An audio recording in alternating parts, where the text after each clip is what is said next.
Yesus Kristus menurut Yohanes. Dimuliakanlah Tuhan.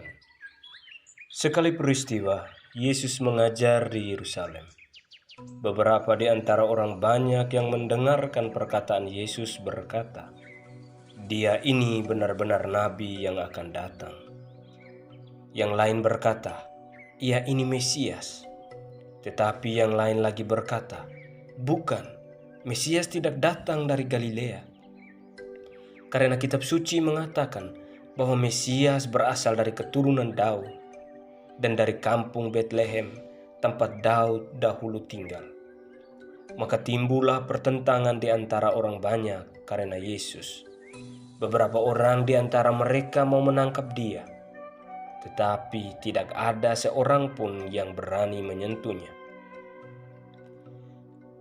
Maka ketika penjaga-penjaga yang ditugaskan imam-imam kepala dan orang-orang Farisi pergi kepada imam-imam kepala, orang-orang Farisi berkata kepada mereka, "Mengapa kamu tidak membawanya?" Jawab penjaga-penjaga itu, "Belum pernah seorang manusia berkata seperti orang itu." Jawab orang Farisi itu kepada mereka, "Adakah kamu juga disesatkan? Adakah seorang di antara pemimpin-pemimpin yang percaya kepadanya atau seorang di antara orang-orang Farisi?"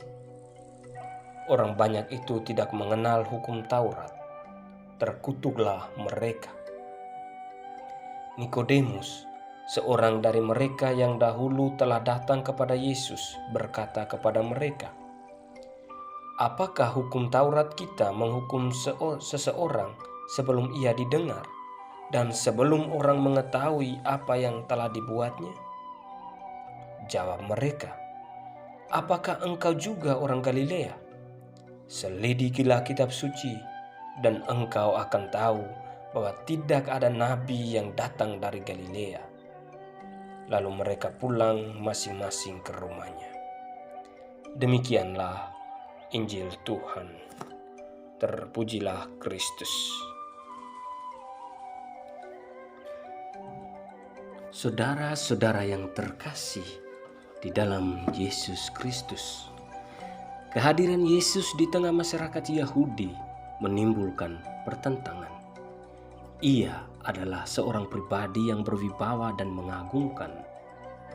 Banyak orang tertarik ketika mendengar ajarannya, karena ia mengajarkan kebenaran kepada umat manusia.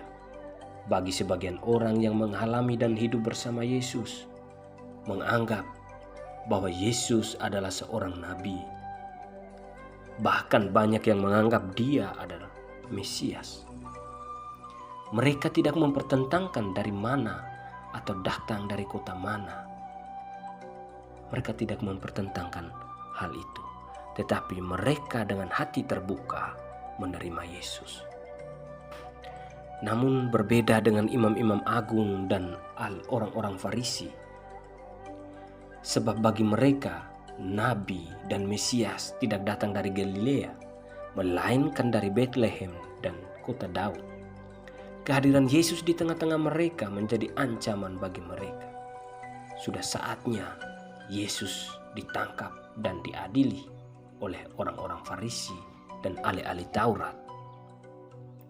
Namun saudara-saudaraku yang terkasih, Nikodemus, salah satu dari mereka, tetap memiliki pikiran yang jernih. Apakah ia dari Galilea dan dari Betlehem ataupun dari keturunan Daud? Biarkan ia diberi kesempatan membela perkaranya. Artinya agar mereka jangan main hakim sendiri terhadap Yesus. Memang bukanlah sikap yang elok mempertentangkan asal-usul seseorang, atau sangatlah fatal bila kebaikan seseorang tidak diperhitungkan karena kita melihat asal-usulnya, dari mana ia datang, latar belakang apa yang ia miliki. Sebagaimana dalam kisah Injil hari ini, jika pribadi Yesus mengagumkan dan ajarannya menarik untuk didengar, adakah yang salah kalau ia berasal dari Galilea? imam-imam agung dan orang Farisi merasa terancam kalau kewibawaan mereka, popularitas mereka jatuh. Mereka takut kalau orang yang lebih baik dan lebih berpengaruh dari mereka muncul dan memberikan kesaksian seperti yang dilakukan oleh Yesus. Mereka iri hati, cemburu, bahkan berpikir jelek dan menghasut seluruh masyarakat agar tidak mendengarkan Yesus. Saudara-saudaraku yang terkasih, sikap ini juga kita alami di dalam kehidupan kita. Mestinya kita berhati-hati untuk bersikap seperti mereka ini, seperti ahli Taurat dan orang-orang Farisi. Di daerah kita masing-masing tentunya sikap ini terpelihara dengan baik. Kita memperhatikan di beberapa daerah terjadi rasisme atau sikap yang merendahkan orang lain karena melihat latar belakang, asal-usul dan kebudayaan yang mereka hidupi. Hal-hal yang telah terjadi hendaknya menjadi pelajaran yang baik untuk tidak diikuti oleh kita sekalian. Sebagai umat beriman yang percaya akan Yesus, yang menghidupi cinta kasih yang diajarkan oleh Yesus. Baiklah kalau kita melihat perbedaan sebagai usaha untuk saling belajar, untuk melengkapi satu dengan yang lain. Dengan demikian, kehidupan kita akan menjadi lebih indah, lebih sempurna. Yesus adalah seorang yang berani, pemberani. Ia tidak gentar untuk terus mewartakan kebenaran meskipun diancam, meskipun dibenci.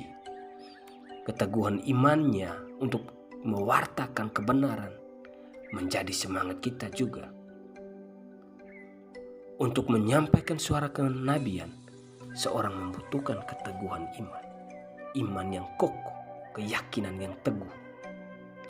Dalam menghadapi berbagai sikap yang mengancam, kita hendaknya menyerahkan kekuatan kepada Tuhan dan bekerja sama dengan kekuatan yang dimiliki oleh Tuhan. Hanya dengan cara ini, ketika keteguhan iman kita diuji, kita akan tetap bertahan. Nikodemus mengatakan hal yang sesungguhnya dengan berani di hadapan ahli Taurat dan kaum Farisi. Hal ini dilakukan karena ia mengenal dengan baik pribadi Yesus.